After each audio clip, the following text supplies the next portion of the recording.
Kami menyembah-Mu, kami memuji-Mu Tuhan. Kami bersyukur di hari Minggu ini kami kembali bersama-sama berkumpul beribadah. Tuhan, Engkau baik kepada kami, bahkan sangat baik kepada kami. Engkau memberikan kasih karunia-Mu setiap hari kepada kami. Dan bahkan hari ini Engkau menyediakan berkat yang khusus untuk setiap kami. Engkau membawa kami masuk dalam rencana-Mu lebih lagi. Mempersiapkan kedatangan-Mu untuk kali yang kedua. Biarlah kami menjadi orang-orang yang sungguh berkenan di hadapan Tuhan. Bapa, Engkau mengasihi setiap umat-Mu. Biar hari ini Tuhan, apa yang menjadi beban pergumulan kami, Tuhan, Engkau Allah yang memberi jawaban bagi kami. Dan bahkan bukan hanya itu Tuhan, hari ini pengurapan Tuhan turun atas kami. Pengurapan yang akan mengajar kami segala sesuatu, apa yang menjadi kehendak-Mu Tuhan. Dan pengurapan itu bukan hanya memberikan kepada kami pengertian, tapi memberi kami kuasa untuk melakukan firman-Mu. Supaya hidup kami diubahkan oleh firman-Mu. Urapi kami semua Tuhan, urapi hamba-Mu ini. Untuk memperkatakan apa yang menjadi pesan-Mu buat kami semua, firman-Mu sendiri kepada kami. Kami mau duduk diam di hadirat-Mu. Bapa, berdaulatlah atas setiap kami. Hanya dalam nama Tuhan Yesus kami berdoa, kami memuji dan menyembah-Mu. Haleluya, sama-sama kita katakan amin. Kita beri kemuliaan buat Tuhan Yesus. Silakan duduk saudara. Shalom. Puji Tuhan, saya bersyukur ini kali yang I think kedua atau ketiga ya. Ketiga, puji Tuhan. Ya, saya melihat saudara diberkati Tuhan dan sampai hari ini saya percaya berkat Tuhan terus melimpah untuk kita semua. Mari saya ajak kita buka Alkitab kita sama-sama dari kitab Efesus pasal yang kelima. Efesus pasal yang kelima. Saya mengajak kita sama-sama membaca dari ayat yang ke-14. Ya, dari ayat yang ke-14.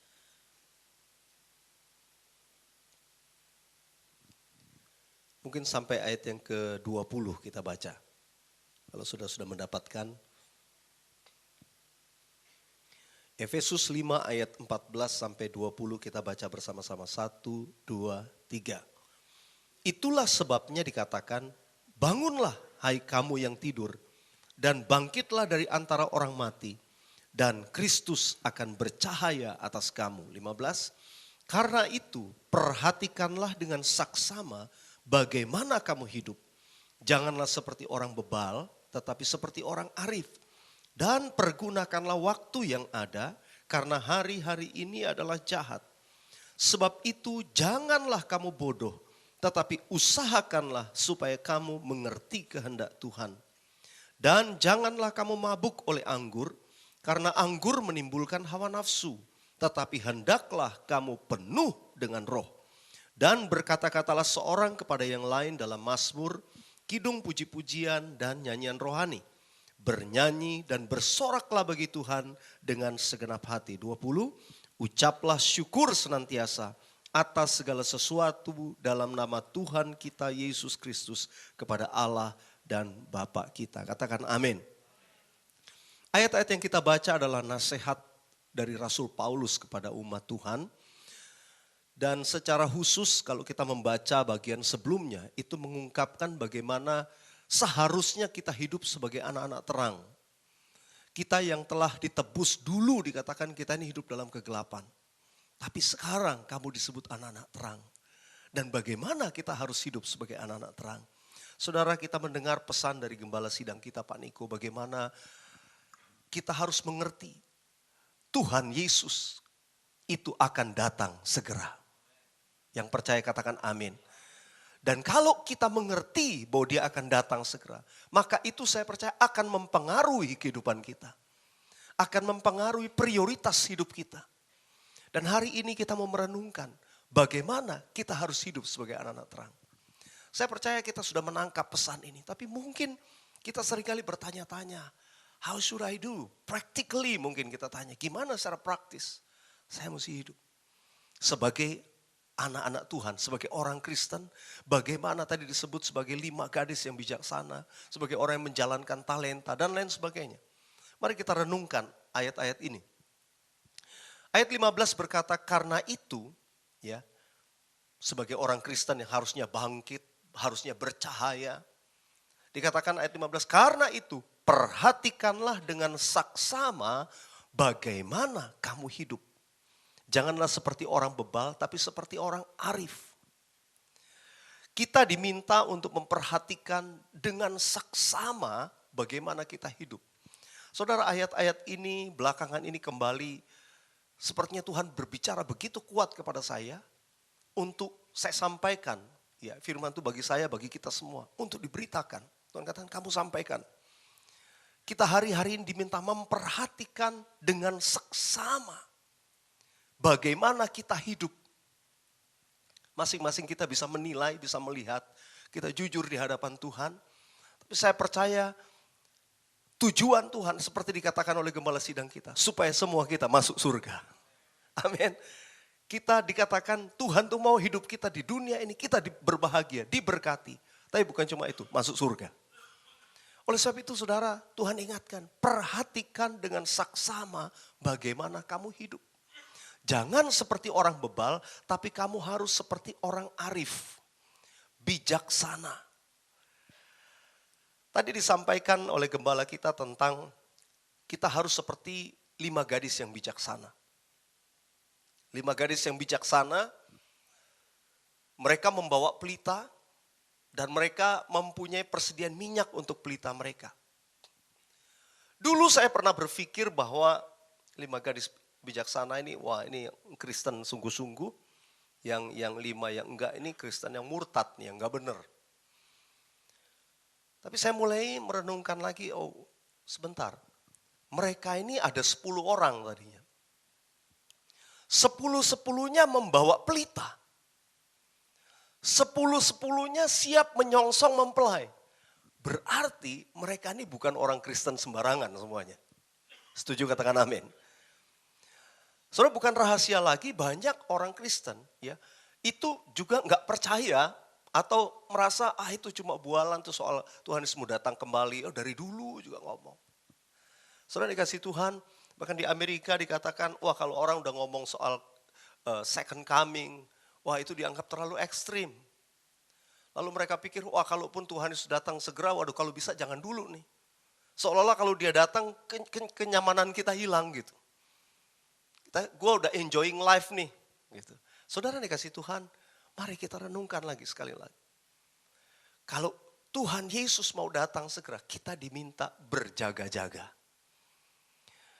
10 gadis ini semua bawa pelita.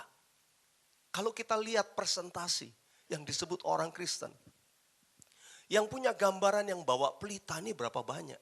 Enggak banyak loh saudara. Saya bersyukur kita semua di tempat ini termasuk bagian yang bawa pelita. Amin. Kenapa? Karena kita ngerti Tuhan Yesus mau datang. Kita bawa pelita dan pelitanya menyala. Ini berbicara orang Kristen yang penuh Roh Kudus. Berarti 10-10-nya ini penuh Roh Kudus. Tapi sayang, yang 5 disebut bodoh tadi. 5 yang disebut bijaksana, arif. Mereka ini hidupnya berjaga-jaga secara rohani. Dan menjaga supaya api tetap menyala, api Roh Kudus dalam dirinya. Sehingga disebut dengan pengertian lain, dia senantiasa punya persediaan minyak. Sehingga apinya gak pernah padam sampai mempelai itu datang. Tuhan mau kita seperti 5 gadis yang bijaksana. Oleh sebab itu nasihat firman Tuhan mari kita lanjutkan. Ayat yang ke-6, ayat 16 Dikatakan, dan pergunakanlah waktu yang ada karena hari-hari ini adalah jahat. Saya bisa menjelaskan dengan kalimat yang sedikit berbeda, tapi pengertiannya sama. Ayat ini bisa dikatakan begini. Kalau kita salah menggunakan waktu kita, yang jahat bisa menimpa kita. Kira-kira begitu. Pergunakan waktu yang ada karena hari-hari ini jahat. Jadi kalau kita nggak pergunakan dengan benar, yang jahat bisa menimpa. Nah saudara, saya ingat nyanyian Nabi Musa. Musa pernah menuliskan Mazmur, dan nyanyian Musa tuh, kalau boleh pemain keyboard saya. Kalau tidak salah dalam Mazmur 90 atau Mazmur 91, Musa pernah menuliskan satu nyanyian. Mungkin kita familiar lagunya ya. Ajar kami Tuhan. Menghitung hari-hari. Menghitung hari-hari. Agar kami beroleh hati bijaksana. Dikatakan kalau kita menghitung hari-hari kita sedemikian, kita disebut orang yang bijaksana. Artinya orang yang memperhatikan bagaimana dia memanfaatkan waktunya dengan baik. Jadi kalau firman Tuhan berkata kepada kita, perhatikan dengan seksama bagaimana kamu hidup. Itu termasuk bagaimana kita menggunakan waktu kita. Supaya apa? Kita seperti 5 gadis yang bijaksana. Kita disebut arif. Menghitung hari-hari sedemikian sehingga beroleh hati yang bijaksana. Saya berdoa, kita semua sama-sama membuka hati kita. Kita mau berkata, Tuhan, yes, saya mau jadi seperti 5 gadis yang bijaksana. Teach me your way, ajar aku Tuhan. Yuk nyanyi sama-sama lagu ini. Ajar kami Tuhan menghitung hari-hari. Menghitung hari-hari. Agar kami beroleh hati bijaksana. Ajar kami Bapa, ajar kami Bapa, hidup dalam jalan, hidup dalam jalan-Mu, agar semua rencana-Mu digenapi. Sama-sama kita muliakan Dia. Mulialah nama-Mu Tuhan, dan ajaib jalan-Mu. Bimbing kami di setiap waktu. Besar setiamu, besar setiamu Tuhan. Agunglah karya-Mu. Panggil namanya Yesus, kami bersyukur padamu. Kita berikan kemuliaan buat Tuhan Yesus. Haleluya. Ayat yang ke-17, mari kita perhatikan satu persatu nasihat firman Tuhan ini. Ayat 17 kita baca, 1, 2, 3. Sebab itu janganlah kamu bodoh, tetapi usahakanlah supaya kamu mengerti kehendak Tuhan. Ini berbicara tentang prioritas hidup kita. Menurut Alkitab, prioritas kehidupan orang percaya, mereka yang penuh Roh Kudus, mereka yang disebut murid Tuhan Yesus, prioritas yang pertama haruslah hubungan kita dengan Tuhan. Setuju, katakan amin. Hubungan kita dengan Tuhan itu prioritas yang pertama. Makanya dikatakan kamu jangan bodoh, tapi usahakanlah supaya kamu mengerti kehendak Tuhan.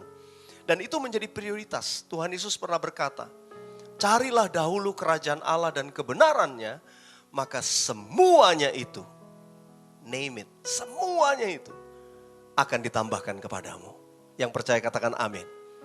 Saudara, ini janji Tuhan Yesus. Kalau kamu dikatakan mencari terlebih dahulu prioritas pertama kita itu hubungan kita dengan Tuhan. Maka Tuhan katakan, Tuhan akan memberkati yang lain. Saya teringat ketika Tuhan Yesus, sebentar, sebelum saya jelaskan tentang hal ini, kita kembali lagi supaya ingat. Prioritas yang pertama, itu hubungan kita dengan Tuhan. Amin. Yang kedua, itu Tuhan mau prioritas kita, itu keluarga. Katakan family. Keluarga adalah skop atau lingkup kerajaan Allah. Yang pertama, yang paling kecil yang diberikan dalam hidup saudara dan saya. Makanya ketika seseorang itu dipercaya dalam skop tanggung jawab kerajaan Allah yang pertama, maka dia akan dipercaya Tuhan untuk lebih besar. Oleh sebab itu ini menjadi prioritas.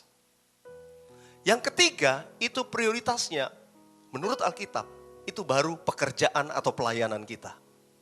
Mengapa saya sebutkan pekerjaan atau pelayanan? Mungkin ada seseorang yang memang prioritasnya, tanggung jawabnya dalam pekerjaan. Maka yang pelayanan itu nomor 4 berikutnya.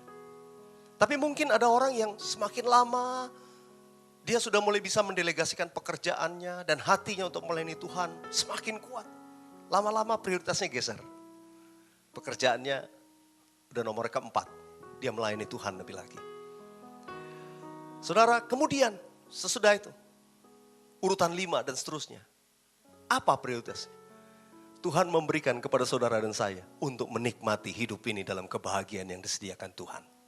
Setuju, katakan amin. Tuhan tuh mau saudara dan saya itu hidupnya berbahagia. Jadi orang Kristen, saudara bisa menikmati. Itu yang namanya kesenangan, hobi, ya, segala suatu istirahat dan lain sebagainya. Itu Tuhan berikan. Tapi kalau kita melihat prioritas. Nah, skala prioritas ini bukan berbicara soal quantity atau jumlah waktu. Tapi prioritas ini berbicara tentang kualitas waktu. Setuju, katakan amin. Mungkin kalau kita lihat, apalagi kita tinggal di Jakarta, pekerjaan kita menyita waktu yang demikian banyak. Perjalanan kita aja udah habis berapa lama waktu. Jadi mungkin kita pikir, wah Pak, kalau dilihat dari waktu sih prioritas saya pekerjaan. Yes, tapi yang Tuhan maksud bukan quantity, tapi quality. Saudara, ketika Tuhan Yesus ada di Betania, di rumah Maria dan Marta, kita tahu story-nya dengan jelas. Ketika Tuhan Yesus datang, Maria duduk di kaki Yesus mendengarkan dia bercakap-cakap. Marta langsung ke dapur, dia prepare everything, pokoknya mau nyenangin Tuhan gitu ya. Lama-kelamaan dia gak enak nih, dia capek sendiri, Maria mana kok gak bantuin dia. Dia lihat keluar, kok Maria duduk aja dengerin Tuhan Yesus. Marta komplain sama Tuhan Yesus. Terus terang apa yang dilakukan Marta nih make sense, benar. Tapi waktu Marta komplain sama Yesus, Tuhan Yesus bilang, Marta kamu menyusahkan dirimu dengan banyak perkara. Lalu Tuhan Yesus berkata tentang Maria. Maria telah memilih bagian yang terbaik, yang tidak dapat diambil daripadanya. Saudara, apa yang dilakukan Maria itu adalah priority. Priority dia lakukan. Saya percaya dia bukannya gak mau bantu, tapi dia tahu saat itu ada sesuatu yang Tuhan Yesus mau ngomong. Dia betul-betul duduk di situ, dia mau mendengarkan. Prioritas dia hubungannya dengan Tuhan. Saudara dikasih Tuhan, apa yang dilakukan Maria? Dia memilih bagian yang terbaik. Ada yang namanya the best part of our time in a day. Setiap hari kita itu ada yang namanya the best part. Yang seperti Tuhan Yesus katakan kepada Maria, itu bagian yang terbaik yang tidak dapat diambil daripadanya. Saudara, saya sangat percaya the best part of our time in a day will bless the rest. Waktu kita mengambil bagian yang terbaik itu, kita akan melihat nanti yang nomor 2, nomor 3, nomor 4, nomor 5, dan seterusnya pasti diberkati oleh Tuhan. Setuju, katakan amin. Saudara, bukannya Tuhan gak peduli, tapi Tuhan mau melihat apa yang menjadi priority kita. Hubungan kita dengan Tuhan dikatakan supaya kamu mengerti kehendak Tuhan. Bagaimana kita sebagai manusia itu dikatakan bergaul dengan Dia. Apa yang menunjukkan bahwa kita membangun hubungan dengan Tuhan? Apa sarananya bagi kita untuk membangun hubungan dengan Tuhan? Alkitab mengajarkan kesaksian-kesaksian dalam Alkitab, pemazmur dan lain sebagainya, murid-murid Yesus. Maka sarana mereka membangun hubungan itu melalui doa, penyembahan, dan membaca firman Tuhan. Setuju, katakan amin. Ini adalah hal yang simple di mana menunjukkan saudara dan saya membangun hubungan dengan Tuhan. Doa, pujian, dan penyembahan itu satu kesatuan di mana kita bisa berkomunikasi dengan Dia. Di mana kita mengungkapkan perasaan kita kepada Dia. Firman Tuhan, di mana kita mencari kehendaknya. Tuhan tuh mau ngomong apa kepada kita. Saudara, biarlah ini menjadi prioritas.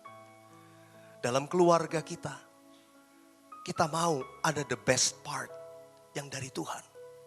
Di mana waktu kita sama keluarga kumpul, kita doa, nyembah. Saudara, sekali lagi, it's not talking about quantity. Mungkin lamanya itu relatif. Tapi saudara, setiap keluarga begitu kita sempatkan itu menjadi quality time yang indah. Di mana seorang kepala rumah tangga menjadi imam, dia punya otoritas, dia bisa doain anak-anaknya. Dia bisa tumpang tangan atas anak-anaknya, melepaskan berkat. Saudara, berkat itu akan menyertai anak-anak kita. Seorang teman anaknya sekolah di luar negeri, sehingga mereka mulai bikin aturan. Dia atur waktu sehingga setiap anaknya jam sekian, subuh jam sekian, mereka malam hari, dia janjian sama-sama doa. Anaknya sambil mereka duduk doa sama-sama, mereka buka komputer, mereka pakai Skype. Sehingga anaknya bisa tetap sepertinya ada sama-sama doa. Lalu papanya dia doain anaknya yang jauh di sana. Saudara dikasih Tuhan, relation itu tetap ada. Saya percaya ini yang disebut quality time yang kita gak pernah pikirkan. Tapi apa yang kita tabur itu akan memberkati yang nomor 2. Mungkin saudara dan saya gak bisa spend banyak waktu, a lot of time with family. Tapi kita tahu mereka priority. Sehingga waktu ada bersama-sama dengan mereka, kita selalu memanfaatkan itu dengan indah.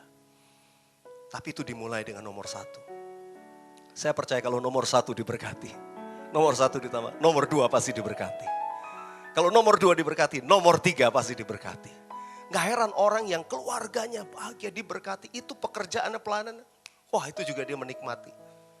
Tapi kalau keluarga berantakan itu mempengaruhi terus ke nomor 3, ke 4. Tapi Tuhan ingatkan, perhatikan dengan saksama bagaimana kamu hidup, saudara dan saya. Hari-hari ini watch out carefully. Kita suruh perhatikan. Saya percaya prioritasnya, perhatikan hubungan kita dengan Tuhan. Membaca Alkitab, itu pesan gembala beberapa bulan terakhir ini. Baca Alkitab. Saudara, itu satu hal yang sebenarnya simple sekali, apalagi di zamannya kita. Saudara gak perlu bawa buku gede-gede. Kita bisa download Alkitab di iPad gitu. Kita bisa download Alkitab di gadget kita. Saudara, setiap gadget pasti ada Alkitabnya. Supaya anytime saya mau buka, saya bisa buka. Dan downloadnya gratis lagi. Saya kadang-kadang bingung anak-anak muda. Game apa aja yang bayar aja di download. Alkitab yang gratis enggak di download. Tuhan mau kita bawa di mana. Saudara, terakhir saudara membaca, jangan di exit, biarin aja. Ya powernya aja di off, diganti. Tapi begitu saudara balik ke Alkitab, saudara akan kembali di bagian terakhir kita membaca. Saudara, atau buat notes di iPad kita. Saudara, saya percaya setiap kita kalau kita membaca Alkitab, janji Tuhan, Mazmur 1. Itu dikatakan kita akan berbahagia dan berhasil. Amin. Berbahagialah orang yang kesukaannya akan firman Tuhan, bla bla bla bla bla. Terus baru terakhirnya dikatakan apa saja yang diperbuatnya berhasil. Kita beri kemuliaan buat Tuhan. Nyanyikan sama-sama. Aku percaya berkat-Mu atasku melimpah. Kebajikan, kemurahan selalu mengikutiku. Ku puji, ku sembah Kau Tuhan. Katakan aku percaya. Aku percaya berkat-Mu atasku melimpah. Kebajikan, kemurahan selalu mengikutiku. Ku puji, ku sembah Kau Tuhan. Saudara, Nggak pernah dibilang dalam Alkitab bahwa saudara kalau baca Alkitab tuh minimal mesti 3 pasal sehari. Nggak ada ayatnya. Saya sering kali ketemu orang yang bilang, Pak saya sekali baca, waduh udah nggak kejar, akhirnya udah lama-lama jadi malah nggak baca Alkitab. Saya bilang salah. Kadang-kadang itu malah accuse, saudara, waduh kayaknya gue kalau nggak baca 3 pasal sehari berdosa deh gue.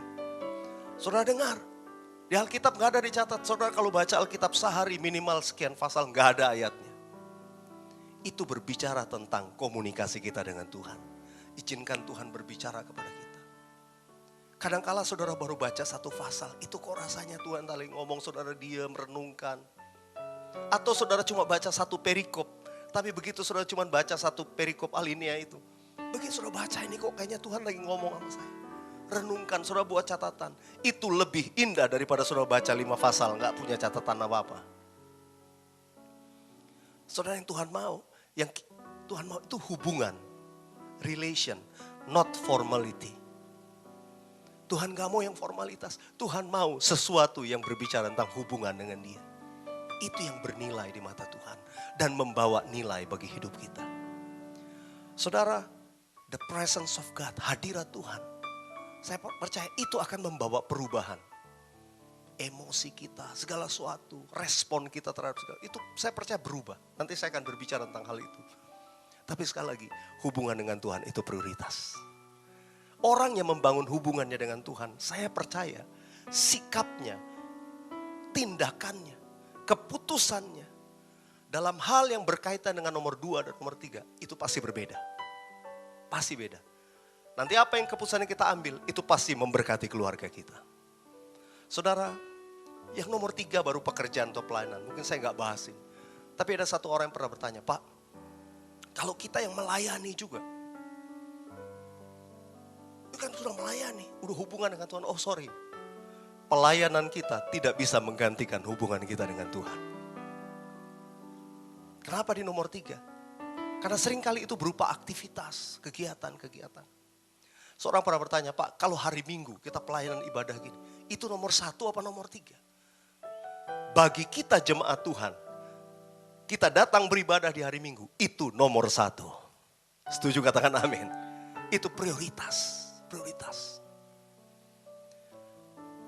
Tapi bagaimana bagi yang melayani, yang aktif, yang melayani juga di panggung. Saudara saya beritahu, itu nomor 1 dan nomor 3 sekaligus. Double berkatnya. Nomor 1 dan nomor 3. Apalagi datang ke gereja, sama-sama keluarganya, semua. Saya percaya itu nomor 1, 2 dan 3 sama-sama. Amin. Oleh sebab itu kalau kita datang beribadah, keluarga kita dibawa. Ya, mohon maaf istri saya gak ikut karena dia juga pelayanan juga di jemaat kami. Ya harus menemani pembicara yang kebetulan wanita, jadi saya pikir bagus dia yang menemani. Saudara dikasih Tuhan, Tuhan mau kita prioritaskan. Pelayanan jangan menggantikan hubungan dengan Tuhan. Seringkali ada orang yang sibuk melayani, kelihatannya sibuk, aktif. Tiba-tiba keluarganya ngalami masalah, komplain sama Tuhan. Ternyata kalau dicek nomor 1-nya gak benar. Kita cuma sibuk dengan activity, ministry. Saudara, di satu tempat ada satu pengerja yang kemudian bermasalah. Wah, saya sibuk di gereja gini, aktivitas. Tapi begitu dicek-cek benar juga. Saudara. Kalau hari Minggu, kebaktian tuh dia paling ini, urusan macam-macam. Pokoknya gue yang paling sibuk. Begitu ibadah mulai, udah beres ya. Gue cari bakmi dulu bentar ya. Nah ini yang saudara, nomor 3 tapi nomor 1-nya gak dapat hari Minggu. Wah udah sibuk semua, udah nih kebaktian di jalan ya, beres ya. Gua ngopi dulu dah. Nah ini saudara yang masalah. Menyembah Tuhan, firman Tuhan, ini hubungan kita, ini prioritas dalam hidup kita. Setuju katakan amin. Tapi biar bukan cuma hari Minggu, tapi tiap hari, mari spend a time sama keluarga, berdoa. Personally, baca Alkitab. Bisa juga sama keluarga baca 1-2 ayat tertentu ya. Tapi juga personally, kita mau Tuhan ngomong apa sama saya hari ini. Saya percaya nanti itu semua hal yang lain dalam hidup kita, itu pasti diberkati Tuhan. Kita berikan kemuliaan sekali lagi buat Tuhan Yesus. Haleluya. Kita baca ayat yang ke-18. Boleh ditayangkan sekali. Ayat 18 kita baca sama-sama. Efesus 5 ayat 18. 1, 2, 3. Dan janganlah kamu mabuk oleh anggur, karena anggur menimbulkan hawa nafsu. Tetapi hendaklah kamu penuh dengan roh. Hendaklah kamu penuh dengan roh.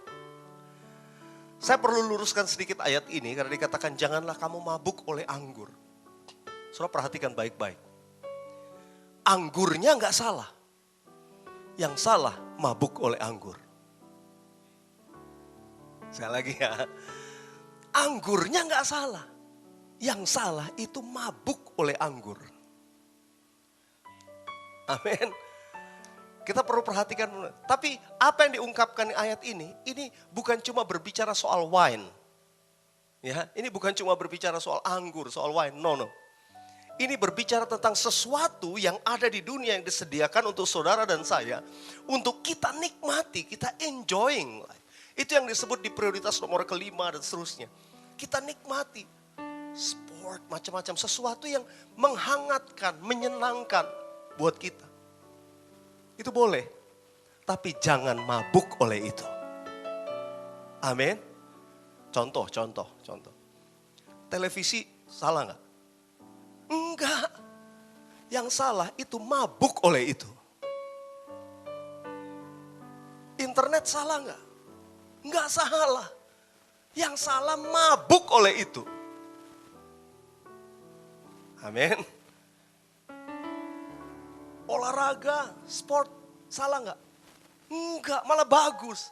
Tapi Tuhan bilang, jangan mabuk oleh itu. Ada yang udah main tenisnya seharian. Hari ini hari tenis, gue nggak gereja deh hari ini. Saudara, ini udah salah prioritasnya, saudara. Ini yang dimaksud. Sorry deh, kalau hari Minggu, gue kalau ada kebaktian Sabtu, gue kebaktian Sabtu deh. Minggu hari golf. Ini saudara. Tapi asal saudara komitmen, bener. Saya nggak bisa menghakimi, tapi saudara dikasih Tuhan, kita sendiri yang bisa menilai kita mabuk itu atau enggak.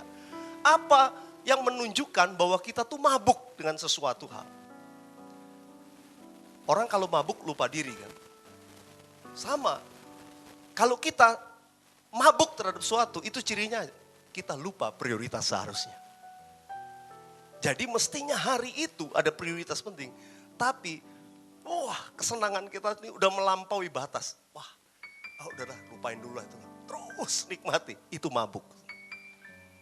Saudara, sekali lagi, itu semua disediakan Tuhan untuk saudara dan saya nikmati. Tapi Tuhan ingatkan, perhatikan dengan saksama bagaimana kamu hidup. Perhatikan. Firman ini buat saudara, buat saya. Perhatikan dengan saksama. Hari ini Tuhan mau kita menjadi seperti orang arif, bijaksana. Tuhan katakan jangan seperti orang bebal. Saya sangat yakin kalau kita betul-betul apa yang firman Tuhan dikatakan, hidup kita pasti berbahagia dan diberkati. Yang amin cuma 5 orang. Amin. Kita tepuk tangan dulu buat Tuhan Yesus. Haleluya. Gak apa-apa, ini firman Tuhan hari ini ada pengajarannya sedikit. Karena ini perlu untuk hidup kita sehari-hari. Seringkali kita tangkap visi, dengar itu bagus. Tapi waktu melakukan kita bingung. Ada banyak orang tahu juga hal-hal kita mengerti, kita sudah dengar, saya sudah ikut seminar yang seperti ini. Tapi ada satu hal yang kita kurang. Ayat 18 tadi berkata, hendaklah kamu penuh dengan roh. Kenapa ayat ini diakhiri dengan kata hendaklah kamu penuh dengan roh. Seorang yang memiliki Roh Kudus di dalam dirinya, dia punya peringat atau ada alarm, ada sinyal.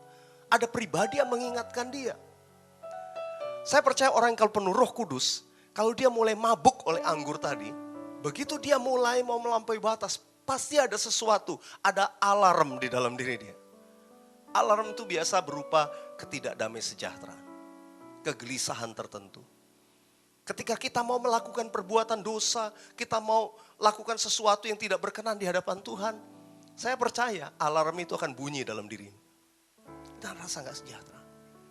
Kalau orang yang memiliki Roh Kudus dan dia mentaati itu, maka saya percaya minyaknya tidak akan pernah habis. Itu seperti minyaknya di-extend oleh Tuhan. Orang yang memiliki Roh Kudus. Tapi dia tidak mentaati, dia mendukakan Roh Kudus. Ketika peringatan itu datang, dia mengabaikan. Itu sama seperti 5 gadis bodoh yang minyaknya perlahan tapi pasti habis. Saudara yang dikasih Tuhan, saya berdoa setiap kita menjadi seperti 5 gadis yang bijaksana. Amin. Saudara, ayat 19 itu menunjukkan ini sebenarnya berbicara tentang worship, praise and worship. Nasihat Rasul Paulus. Ini berbicara tentang bagaimana kita memaintain sehingga api itu terus menyala. Sehingga kita senantiasa punya persediaan minyak. Itu kan menyala, tapi perlu terus diisi, perlu diisi. Kalau baterai itu mesti di-charge lagi, di-charge ulang. Rasul Paulus katakan di ayat yang 19, orang yang penuh Roh Kudus, berkata-katalah seorang kepada yang lain dalam mazmur, kidung puji-pujian, nyanyian rohani. Bernyanyi dan bersoraklah bagi Tuhan dengan segenap hati. Katakan amin. Rasul Paulus menunjukkan tentang kehidupan yang biasanya dilakukan orang Kristen, yaitu berdoa, yang memuji, menyembah Tuhan. Orang yang memiliki Roh Kudus dalam dirinya, dikatakan ayat 19 bagian akhir tadi, bernyanyi dan bersoraklah bagi Tuhan dengan segenap hati. Saya lebih suka terjemahan bahasa Inggris yang berkata begini, singing and making melody in your heart to the Lord. Singing and making melody in your heart to the Lord. Orang yang memiliki Roh Kudus, saya percaya itu ada sukacita dalam dirinya. Amin. Seperti ada melodi di hatinya. Orang kalau penuh Roh Kudus pasti dia suka memuji Tuhan. Kalau memuji Tuhan itu bukan urusan saudara punya suara bagus atau enggak. Ya, memuji Tuhan itu masalah di hati kita. Sesuatu ada sukacita. Orang yang penuh Roh Kudus, dia akan memaintain dirinya melalui penyembahan. Waktu kita memuji menyembah Tuhan, kita rasakan hadirat Tuhan. Pada saat itulah seperti saudara sedang di-charge. Persediaan minyak itu ditambah. Sehingga kita gak pernah habis. Yang mengerti katakan amin. Oleh sebab itu pesan Tuhan hari ini diakhiri dengan kehidupan penyembahan. Tuhan mau kita memiliki lifestyle seorang penyembah seperti yang Tuhan Yesus katakan. Penyembah-penyembah yang benar yang muncul di akhir zaman. Saya menjelaskan sedikit tentang apa yang dikatakan Rasul Paulus. Berkata-katalah seorang kepada yang lain dalam mazmur. Katakan sama-sama mazmur. Kidung puji-pujian. Nyanyian rohani. Ini sebetulnya menunjukkan 3 bentuk nyanyian yang diekspresikan oleh seorang yang penuh Roh Kudus, yang dialirkan karena melodi-melodi yang ada di hatinya. Jadi seorang kalau penuh Roh Kudus, maka dia tuh ada sukacita, rasanya mau nyanyi. Nah melodi itu muncul, terngiang. Itu bisa berupa, kemudian keluarnya, ya outputnya itu bisa berupa mazmur, kidung puji-pujian atau nyanyian rohani. Apa itu mazmur? Mazmur adalah nyanyian spontan. Spontaneous song. Kata-katanya terserah kita, melodinya terserah kita. Saudara, saya rindu kita menjadi orang yang suka bermazmur. Mazmur tuh gampang sekali. Saudara baru bangun tidur, ya biasa kan baru bangun tidur langsung mikir kemana-mana. Jangan mikir, ucap syukur. Ucap syukur sama Tuhan. Biasakan begitu kita bangun, kita mulai ucapkan, thank you Jesus. Terima kasih Tuhan buat hari ini. Haleluya. Itu penyembahan kita. Mazmur kata-katanya terserah kita. Terima kasih buat pagi ini Tuhan. Meskipun hari hujan, aku mau bersuka cita. Nah itu saudara. Pasti lain orang kalau penuh sukacita dalam dirinya. Ada mazmur yang keluar. Saudara, sekali lagi saya katakan, mazmur gak peduli saudara, suara saudara bagus apa enggak. Saya dulu punya sahabat, dia sudah duluan sama Tuhan Yesus di surga. Namanya pendeta Timotius Abdul Rahim. Saya bilang dia pemazmur luar biasa. Dia senangnya bermazmur, tapi sorry to say, suaranya gawat. Itu bukan kategori suaranya fals, enggak, gawat. Dia kalau nyanyi satu baris saudara, itu bisa 5 kali pindah nada dasar. Benar-benar gak punya karunia kalau soal nyanyi. Satu hari dia bilang, Pak Weliar ajarin saya nyanyi. Udahlah Pak, karunianya beda. Dia senyum-senyum. Dia bilang, soalnya saya kalau nyanyi, di rumah saya nyanyi, anak-anak komplain. Sampai mereka bilang, papi bagus sih nyanyi, tapi lebih bagus papi gak nyanyi. Ya itu tadi saya bilang suaranya emang gawat. Tapi dia kalau bermazmur saudara, waduh itu apa aja. Haleluya, engkau baik Tuhan. Nah itu falsnya kayak gitu. Tuhan mau kita banyak bermazmur. Kenapa Tuhan senang kita bermazmur? Karena bermazmur itu personal. Personal kita dengan Tuhan. Seorang yang suka bermazmur itu seorang yang suka mengungkapkan perasaannya kepada Tuhan. Kita bisa doa, kita bisa ngomong. Tapi with melody, it's different. Itu beda. Itu bisa masuk dalamnya feeling kita, perasaan kita. Kesenangan, kesedihan. Kalau kita baca kitab Mazmur, Daud tuh benar-benar, itu yang namanya istilah curhat itu di Alkitab ada. Daud kan dibilang, curahkanlah isi hatimu di hadapan Tuhan. Itu memang dia bermazmur. Apa yang di hatinya? Makanya kalau kita baca kitab Mazmur kan kadang-kadang kita bingung. Ini dulu nyanyinya model gimana nih. Emang melodi terserah dia. Dan kata-katanya betul personal. Sesuatu yang keluar dari hati. Saudara, kalau kita bangun dari pagi sambil bersih-bersih, beres-beres kamar. Ya, kita beresin peralatan. Itu kalau bermazmur, saudara saya percaya sepanjang hari sukacita terus. Amin. Orang kalau suka bermazmur, mau marah gak jadi. Saudara. Ya, bermazmur. Ibu-ibu kalau lagi masak bermazmur. Wih, makanannya gini.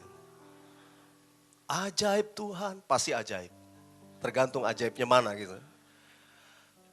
Tapi build a joyful heart.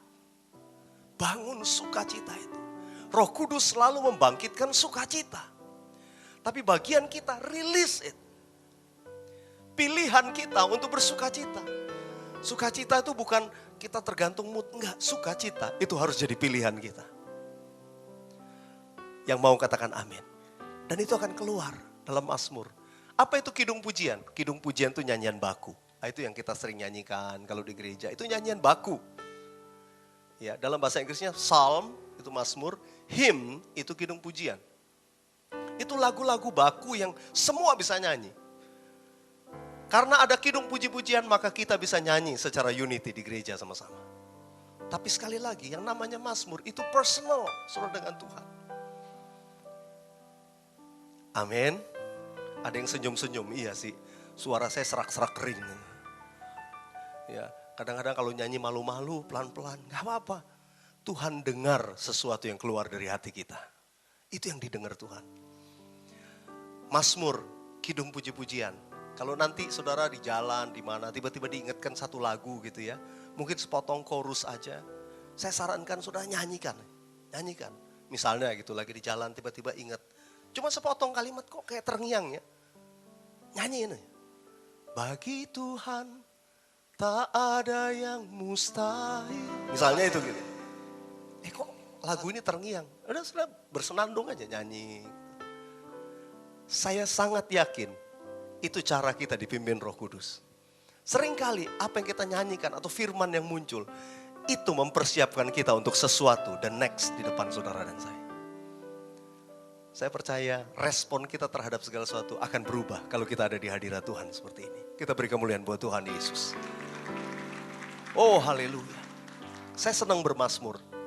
Dari dulu saya suka bermazmur. Nah, kadang-kadang mazmur yang saya lagi bermazmur, jadi lagu gitu ya. Itu kadang-kadang gak sengaja. Tiba-tiba kok nyanyi mazmur, ini kok enak ya. Melodinya enak, saya cepet-cepet catat. Jadi lagu. Ya. Dalam banyak kegiatan aktivitas, saya lagi di jalan, lagi nyetir mobil sendirian. Itu paling senang bermazmur. Saudara, pada saat-saat yang demikian, itu seringkali Tuhan tuh pimpin kita untuk sesuatu yang Tuhan mau kerjakan. Ini gimana?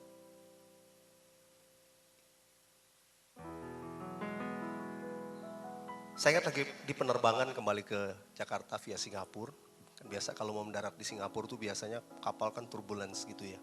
Saya ingat beberapa menit sebelumnya Saya udah bangun, saya lagi baca Alkitab. Tiba-tiba ada satu ayat yang saya baca, itu begitu jadi rema buat saya. Nah biasanya saya kalau dapat itu, saya tiba-tiba mulai bermazmur. Saya ungkapkan itu. Nah saya ingat malam itu, ini kira-kira setahun 2 tahun yang lalu. Lagunya cukup familiar. Kau berfirman dan sembuhkanku.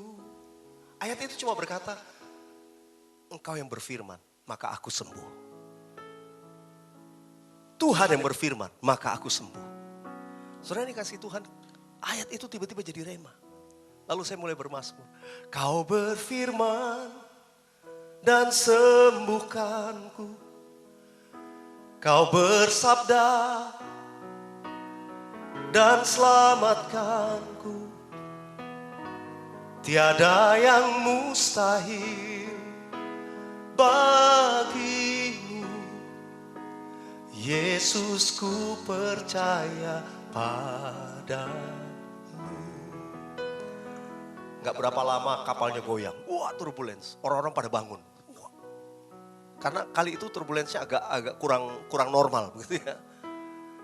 Wah, tiba-tiba. Tapi saya ingat saat itu saya tenang sekali, penuh damai sejahtera. Kenapa? Barusan Tuhan berfirman, Dia selamatkanku. Amin. Saudara dikasih Tuhan, pengalaman-pengalaman rohani setiap hari akan saudara dan saya alami ketika kita ada di hadirat Tuhan. Jadi jangan berhenti memuji Tuhan. Yang mau katakan amin. Yang ketiga, mazmur, kidung, puji-pujian, nyanyian rohani. Ini yang powerful saya mau sampaikan kepada saudara. Psalm, hymn, and spiritual songs. What is spiritual songs? Nyanyian dari roh. Nyanyian dalam roh. Orang yang penuh Roh Kudus. Tanda awal dia berbahasa roh. Berkata-kata dalam bahasa roh. Dia bisa nyanyikan nyanyian roh. Spiritual songs, nyanyian rohani. Itu sebetulnya nyanyian di dalam bahasa roh. Kata-katanya saudara gak perlu mikir. Melodinya gak perlu mikir, terserah kita. Kalau nyanyi mazmur, kata-katanya kita masih pikirin. Mau ngomong apa gitu ya. Kidung puji-pujian, kata-katanya mesti dipikir, melodinya mesti dipikir. Tapi nyanyian dalam roh, nyanyian dalam bahasa roh, saudara gak perlu pikir. Cuma satu, hati kita terpaut kepada Tuhan. Amin. Lakukan itu.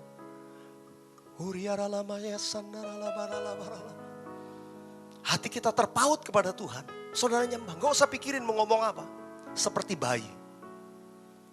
Saya mau katakan yang ini justru paling sulit biasanya dilakukan. Saya heran, padahal paling gampang. Kenapa? Karena banyak orang pikir gak masuk akal. Aneh ya. Saya open sama saudara, saya katakan, ini powerful. Ini powerful. Tapi memang kita seperti orang bodoh, seperti orang aneh. Ya memang demikian. Waktu orang banyak menyanyi dalam roh, dia sebetulnya sedang melatih imannya. Untuk hal-hal yang mustahil, hal-hal yang gak mungkin. Tapi waktu saudara dan saya lakukan, bukan cuma waktu kebaktian di gereja, kita nyanyi dalam roh, nyembah dalam roh. Coba lakukan. Apalagi saudara lagi sendiri, di mana? Saudara lakukan itu. Saya percaya, terobosan demi terobosan itu banyak terjadi dalam hidup kita. Tanpa kita sadari, peperangan rohani sedang terjadi dan saudara memenangkan itu. Kita beri kemuliaan buat Tuhan Yesus. Saya undang kita bangkit berdiri sama-sama. Mari kita responi. Kita mau berkata sama-sama, ya Tuhan, saya mau menjadi seperti 5 gadis yang bijaksana. Saya mau hidup bijaksana seperti yang firman Tuhan nasihatkan. Perhatikan dengan seksama bagaimana kamu hidup. Dan Tuhan katakan, hendaklah kamu penuh dengan roh. Boleh sebelum kita nyanyi, sebelum kita nyembah sama-sama, kasih senyum kanan kiri dan bilang begini, hendaklah kamu penuh dengan roh. Ya, suami istri dong saling ingetin gitu ya. Hendaklah kita penuh dengan roh. Haleluya. Saya lihat wajah sukacita. Tepuk tangan buat Tuhan Yesus. Praise the Lord. Saya mau ajak kita lakukan satu hal hari ini. Ya. Saya mau ajak kita bermazmur sama-sama. Ungkapkan sesuatu apa saja. Mungkin itu doa. Mungkin itu curhat saudara sama Tuhan. Mungkin itu ucapan syukur. Mungkin itu nyanyian kasih, ungkapan kasih kepada Tuhan. Penyembahan kita. Ungkapkan dengan kata-kata yang saudara mengerti. Mari kita melatih spontanitas kita kepada Tuhan dalam pergaulan setiap hari. Lakukan itu. Saya percaya nanti kalau keluar berupa melodi, itu beda dengan kita ngomong biasa. Nyanyikan itu. Musiknya nanti terserah tim musik mengalir seperti apa. Kita ungkapkan saja. Yang mau katakan amin. Sesudah itu kita akan nyanyikan kidung pujian. Lalu kita akan nyanyikan nyanyian rohani. Hadirat Tuhan ada di tempat ini. Saya percaya mujizat masih ada buat saudara dan saya. Mari buka hati kita sama-sama. Nyanyikan mazmur di hadapan Tuhan. Haleluya. Terima kasih.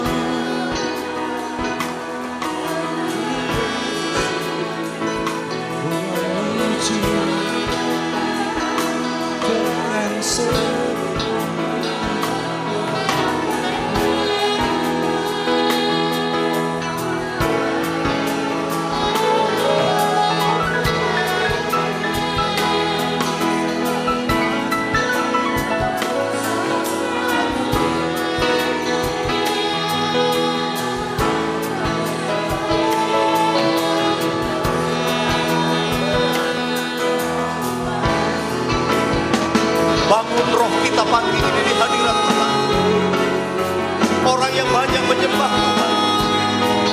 Dia seperti 5 gadis yang bijaksana, yang selalu membawa persediaan minyak. Minyaknya tidak pernah habis. Dibaharui, dibaharui. Kami menyembah Tuhan.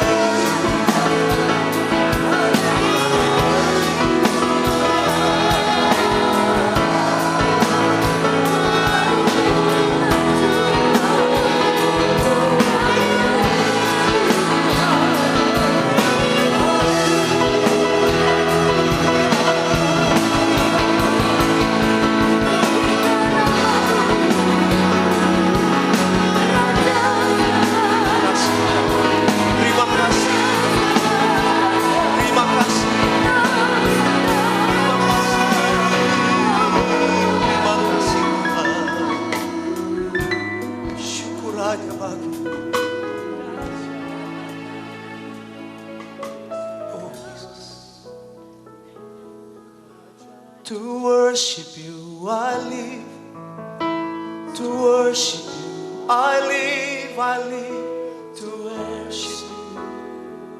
Sing it with me. Katakan dari hati kita.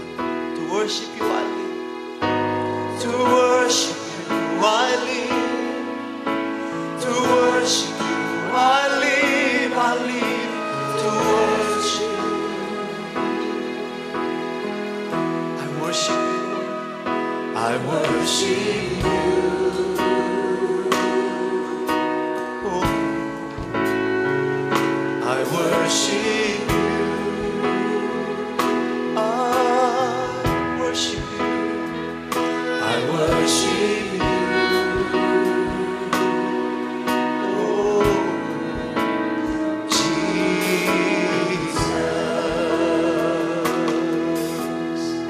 Mari nyanyikan nyanyian roh.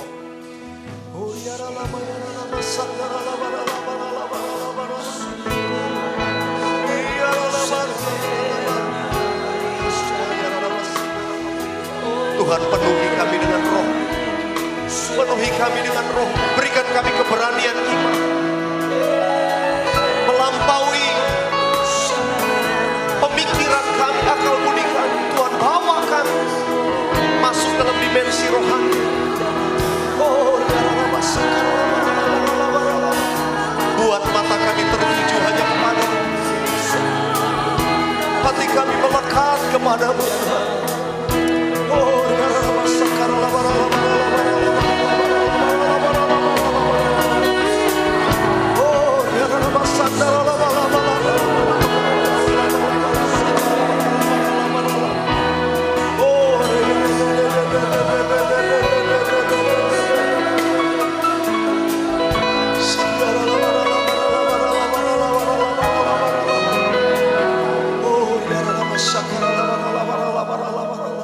kita buka kedua tangan kita di hadapan Tuhan. Mari terus sembah dalam roh.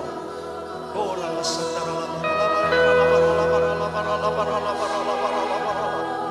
Kali ini tanpa musik, mari kita nyanyi dalam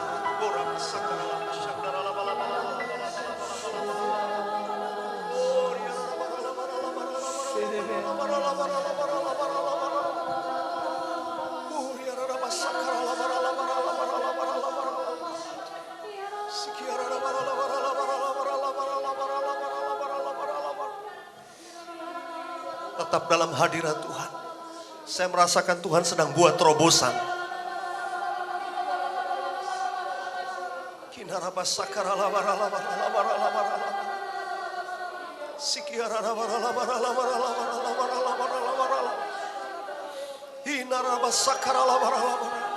Tuhan sedang membangkitkan iman setiap kita.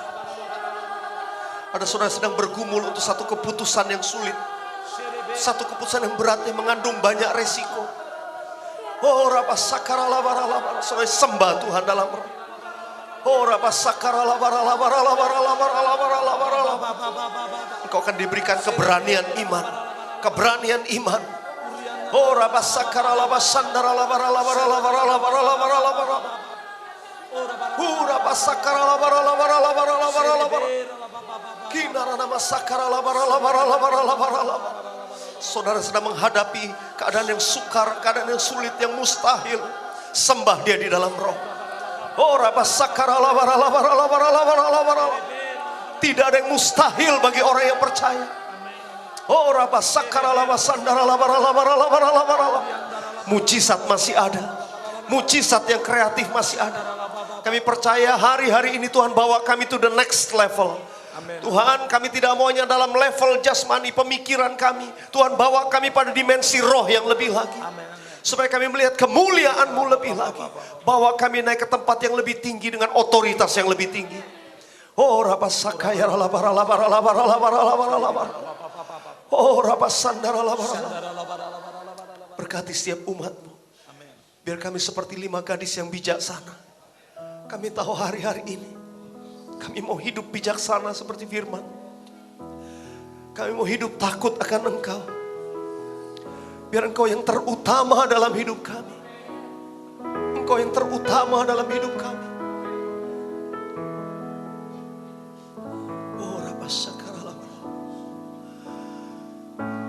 Haleluya. Haleluya.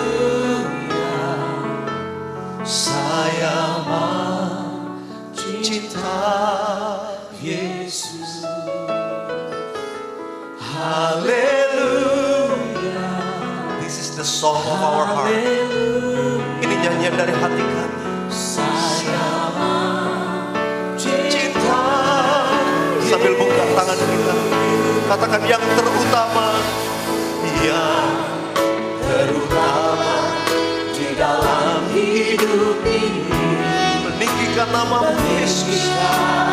Nama Yesus yang terutama. Ini komitmen kami Tuhan.